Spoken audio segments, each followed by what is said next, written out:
a good day.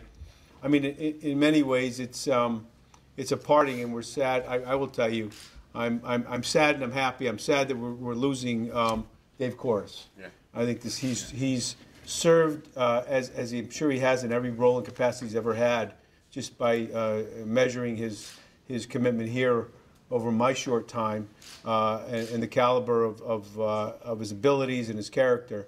We're sad to see him leave. He's going to leave somewhat of a void here in the city of Bridgeport as the Director of Economic Development. But in the same breath, we're not going to let him completely leave. We're not going to let him completely leave. We joke about the South End. He can make his own announcements, which I'm sure have already made their way in weeks past out to the press. But we'll have a continued role and the opportunity and responsibility beyond the borders of Connecticut, but certainly that include the borders of Bridgeport, but that include Bridgeport in the resiliency grant, and I guess he can explain more, but will be, I guess, his primary role and responsibility.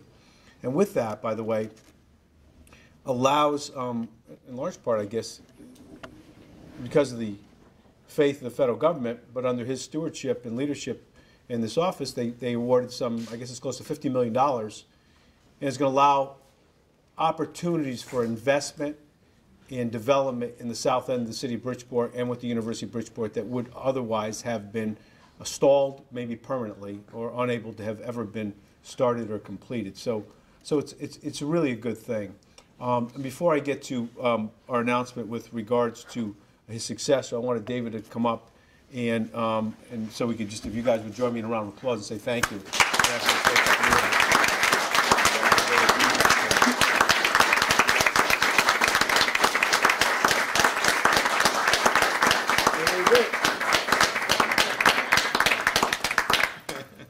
Thank you very much, Mayor. Thank you all. I mean, today is not about me, so I'll be very brief. I'll be forever grateful for the opportunity to have spent the time that I have working with and for the city of Bridgeport, a place that most of you know that I have strong personal connections, a place that I was born, and a place that I was very happy to have had the opportunity to work and to give back to some small degree.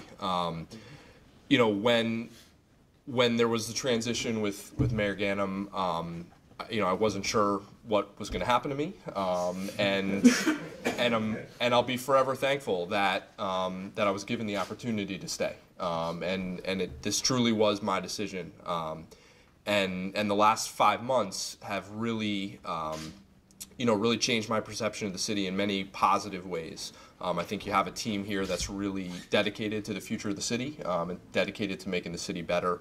And I think they will make it better due to the hard work of many of the people that are here in the room and many of their partners, which I'll have the benefit of now being one.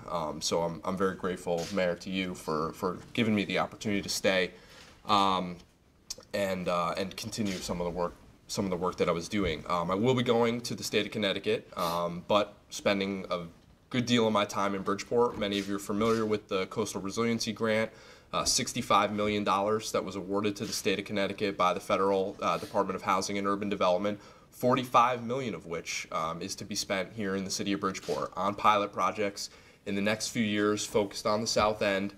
That, as the mayor said, will unlock development opportunity that exists in that phenomenal neighborhood that has been really stuck and on pause because of some of the flood risk. And hopefully by making these investments, we'll overcome some of those hurdles, get development flowing in the south end, but also create a set of lessons that communities around the country will learn from. And just as people now come from Japan and from all over the world to look at the fuel cell, I think in a few years people are going to come from coastal cities throughout the world to Bridgeport to see what we've been able to achieve in the south end, because it's really going to be the template for how cities dealing with sea level rise and coastal storm surge will approach these challenges. And above and beyond working in Bridgeport, $20 million of that funds is to focus on the greater Fairfield and New Haven counties. So replicating some of what we've done here in Bridgeport over the last few years and what we'll be doing in the next few years in communities from Greenwich to Madison. So as the mayor said, while I'll be physically leaving this building, I'll be spending the majority of my time in the city. and sharing the successes that we've made in the city and the lessons we've learned here with our peers from Greenwich up past New Haven.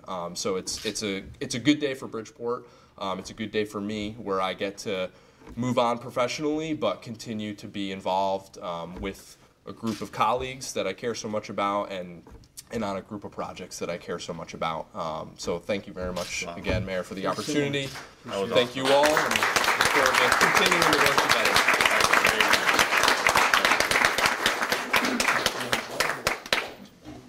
So I asked him, taking any time off between now and he starts his next job. He said a little bit, and then in fairness, he said, but you got me bottled up Monday just to give a debriefing. So he's leaving, but we're going to glom up as much time from David as we can. You know, I have a perspective being older now that I look at this young man here, even Gomes. None of you were in government before, 100 years ago when Ed and I worked together. And Paul Tipinelli, of course, he's been around a couple centuries, so he's got it covered. But, you know, we talked about this a little bit ourselves just before coming in here. But the challenge right now and the obligation right now is to look at all the positive things. And I think, Ed, you used the phrase of upwards or about $1 billion of either ongoing investment or potential investment in the city of Bridgeport right now, between the continued phasing of Steel Point, of we just did a tour, and the developer who's going to, say it again? Corvus Development. In the West End.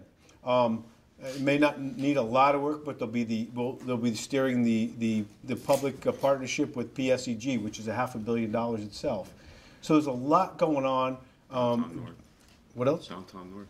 Downtown North. I mean, so we just put a big number out there, and there's a large obligation. Ed's experience, his background, not just recently with Bedco, although that's significant, but his role as Deputy Director of Economic Development for the city for, I guess, the better part of a decade, right? That's correct. And his continued role in public service and economic development here and elsewhere uniquely positions him to take the reins from David today on an interim basis. We'd love to have, I told him this interim basis is a 5-year contract, and he said, whoa, slow down. So he has his life to live, but and fulfill it in the commitments that he wants to make. But one of them that he's agreed to do is to take on this interim role while we go through the process. I guess it's technically a nationwide process, open process for a permanent successor. But we're really lucky to have Ed step back in. I know you weren't director before, but you know the department. Bill's here. I don't. You got I think probably the whole department here, most of it. I don't see Max, but welcome aboard. Welcome back aboard. Come on up and say a couple words.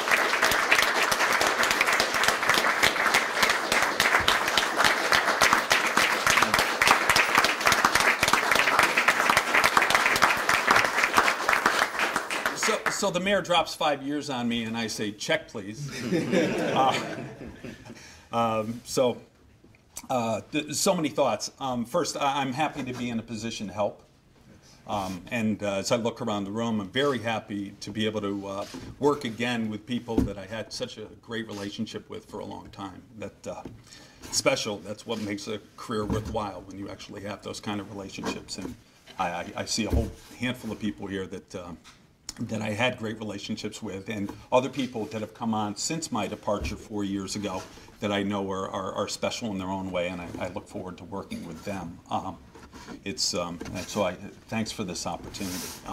I really have to note that what David Kooris has done here in a short period of time has been extraordinary. He's got a phenomenal vision. He knows what's happening in the world. He has talents that I don't have. I think I have my own capabilities in being able to move existing projects along, and I'm proud of those. But I very much want to participate in a process that allows you to find somebody with the kind of vision that David has. They're rare birds, but maybe we have somebody that that approaches the things that he brings to the table, because that's so important. We need innovation here. We need to have new ideas. We need to make this a place that people talk about. That's very, very important for the long-term prospects for this city.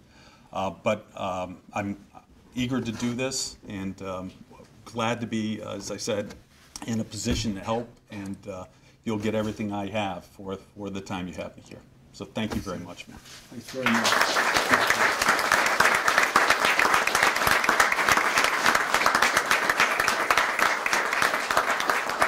So there's probably a few people in this room that can span my beginning of service here to David leaving all these years, but one guy that, as I mentioned, in terms of centuries, which is a slight exaggeration, that can do that is Paul Tipinelli. I'd like Paul to come up and thank you for the role that you continue to play. I know, by the way, this is not announcing Paul's retirement. He already did that.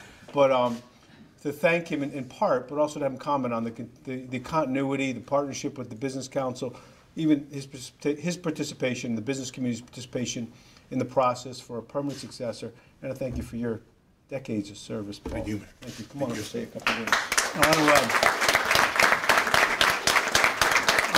Let me be very brief, but start by telling you a short personal story. I remember the morning of Wednesday, I think it was November 3rd, the day after Joe Ganim handily won his election. And I got on the phone at 9 o'clock in the morning and I called him. I said, Mr. Mayor, number one, congratulations. Number two, the Business Council wants to talk to you about a number of things, but the first thing on our agenda is we'd love to talk to you about your desire with regard to who's going to be the new Economic Development Director, and our desire to urge you to keep David Kooris. And the mayor is, as smart as he is, he knows most of what's going on in the city of Bridgeport. He said to me, who the hell's David Kooris? Well, it didn't take the man long to learn, because he's a smart fellow. And he learned very, very quickly who David Kooris was, and more importantly, he learned very, very quickly as to what David's abilities are, what his skills are, and what his success has been in the city of Bridgeport. And we were exceptionally pleased with the fact that the mayor quickly determined that he wanted to keep David on board. We all know that when new mayors get elected, they make wholesale changes in personnel. That is their right, that is their privilege, that is their duty. But with regard to David, he made the right decision to keep David here. Unfortunately, David is so capable and qualified that he got a number of offers, that one of which obviously he couldn't refuse. But speaking on behalf of the business community, we're very pleased that his presence in Bridgeport is going to be retained.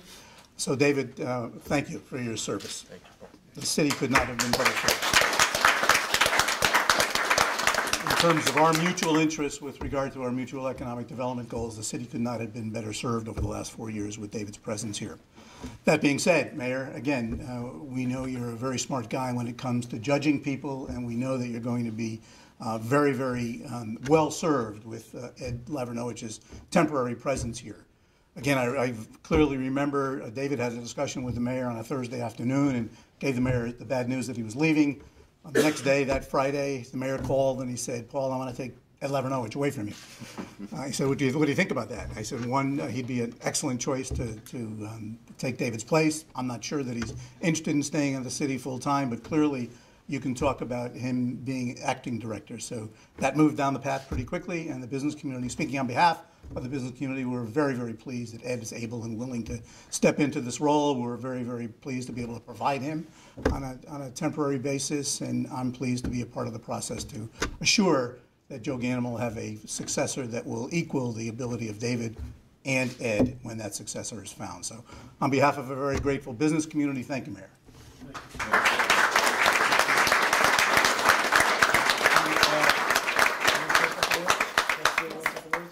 You want to say a couple words? John, anything you want to add? We're open to questions. Anyone? Mike Mako, any questions? Ed Lavernoich. Can you spell your last name? You could Google it. It's L-A-V as in Victor, E-R-N-O-I-C-H. Will you still be working as the in Bedco? Will you hold both jobs or just one job? Sure. No, this will be my primary job. If there's anything that I have to do at Bedco, it's anticipated to be after hours and on weekends. But My board has agreed that certain things, for the sake of the relationship and for the sake of development progress in the city, certain things at Bedco can slow down for a short period of time. And who will be assuming your position at Bedco, at least temporarily? No one's going to be formally assuming my position. Paul will have to pick up some duties. He's actually the treasurer on the Bedco board. I'll also call on other board members. The mayor's nominated some good people to my board, including Representative Santiago, and so I anticipate it'll be a team effort to keep some things rolling. Anyone else? Yes, sir. Yes, Ed, mentioned you want to make Bridgeport a place that's talked about. What do you think the best way to market the city is right now? I think that we have a bunch of things. Well, first let me say that I've never been much about talking the case. I think you do it and people eventually recognize you. And we can run through all the superlatives that are in the Eco-Technology Park. We can talk about what's ultimately going to be, you know, over 2 million square feet of vertical improvements on Steel Point. But as those things take shape, the world will talk about you. You really don't have to spend a whole bunch of time talking to yourself, especially in a place like this, Fairfield County, the Gold Coast. We're not in the middle of Montana. We get things done, people drive by, people notice. And I think David feels very much the same way. Anyone else? Well, in the interest of full disclosure, we have another event signing of the police contract that we're going to move on to now. The press is welcome to stay for that.